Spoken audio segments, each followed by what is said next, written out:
ఏడవకు అమ్మా, ఏడవకు తల్లి. అంత ఏడవలసిన అవసరం ఏముంది? మహారాణి గారు సరదా కనుంటారు. నేను అన్నది సరదా కాదు పెద్దమ్మా.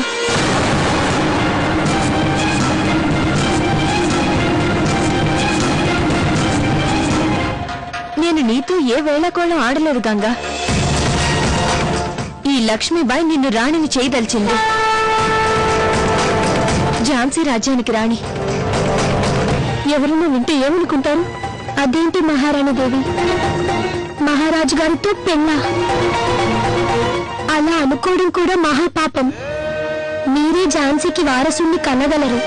మహారాజు గారికి మరో పెళ్లి జరిపించాలన్న ఆలోచన మానుకోండి. నీ మీద నేను ఎన్నో ఆశలు పెట్టుకున్నాను గంగా. నువ్వు నీ వల్లే ఝాన్సీకి వారసుడు జన్మించగలడు.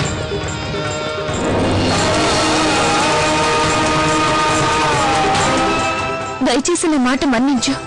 ఏమిటిది మహారాణి దేవి, మీరిలా చేయకూడదు. సరే అని గంగా. పెద్దమ్మా, మీరైనా తనకు కొంచెం నచ్చ చెప్పండి. లేదు, అసలు ఇదంతా ఇలా జరగడానికి నేనే కారకురాలిని. నేను తప్పుగా చెప్పినందువల్లే మీరు ఈ నిర్ణయం తీసుకున్నారు. ఓపిక వహించండి మహారాణి గారు, వేచి చూడండి. నేను నిన్ను చెల్లెలిగా భావిస్తున్నాను గంగా. నేను నిన్ను ఏనాటికి నా నుంచి దూరం కానివ్వను గంగా. నువ్వు ఝాన్సీకి ఒక వారసుని కనివ్వబోతున్నావు. నేను నీకు ఈ లోకంలో ఏం కోరుకున్నా ఇవ్వడానికి సిద్ధంగా ఉన్నాను గంగా. ఇక నువ్వు రాణివి కాబోతున్నావు. నేను నీ మీద పెట్టుకున్న ఆశలని రాజభవనం సిరి సంపదలు కప్పివేయకుండా చూసుకోవాలి. నాకు నీ మీద అపార నమ్మకం ఉంది గంగా. ఆ నమ్మకాన్ని ఏనాటికి వమ్ము చేయకు.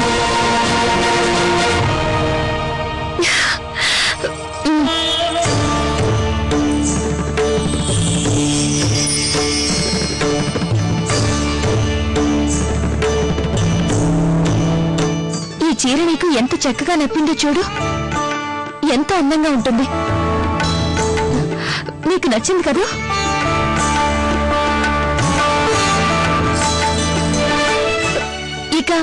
ఇక ఈ హారం అయితే ఇది కూడా నీకెంతో బాగుంటుంది, అందంగా ఉంటుంది. ఇక ఈ సర్వస్వం నీకే సొంతం, సర్వస్వం నీకే.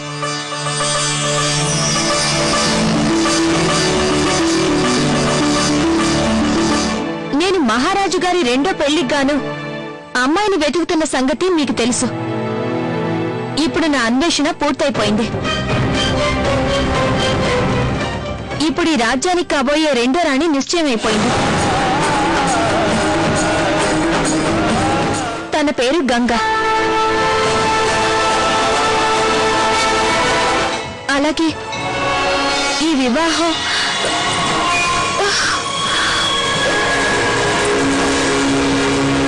మహారాణి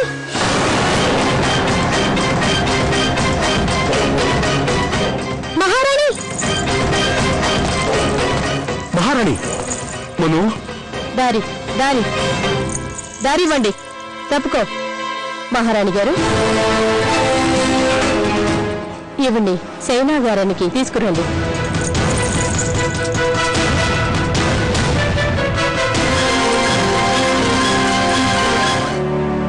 ఓరి భగవంతుడా, లక్షణాలన్నీ సరిగ్గా ఉన్నాయి. మహారాణి గారు కడుపుతో ఉన్నారు, అందుకే ఇలా కళ్ళు తిరిగి పడిపోయారు. మహారాజా, నాకు వైద్యంలో చాలా అనుభవం ఉంది. ఆ అనుభవంతోనే ఖచ్చితంగా చెప్తున్నాను, మన మహారాణి గారు గర్భవతి కానే కారు. అంటే ఆ రోజు వైద్యుడు అబద్ధం చెప్పాడన్నమాట. ఈ సంగతి వెంటనే మహారాజు గారికి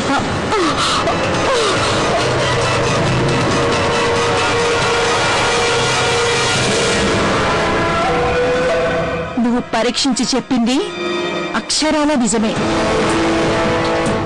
లక్ష్మీబాయి అప్పటి నుంచి కడుపుతో ఉన్నమాట నిజమే. ఇలాంటి పాపం చెయ్యడానికి నేను మీకెంత మాత్రమూ సహాయం చేయలేను. పూసగుచ్చినట్టు మొత్తం అంతా మహారాజు గారికి చెప్పేస్తాను.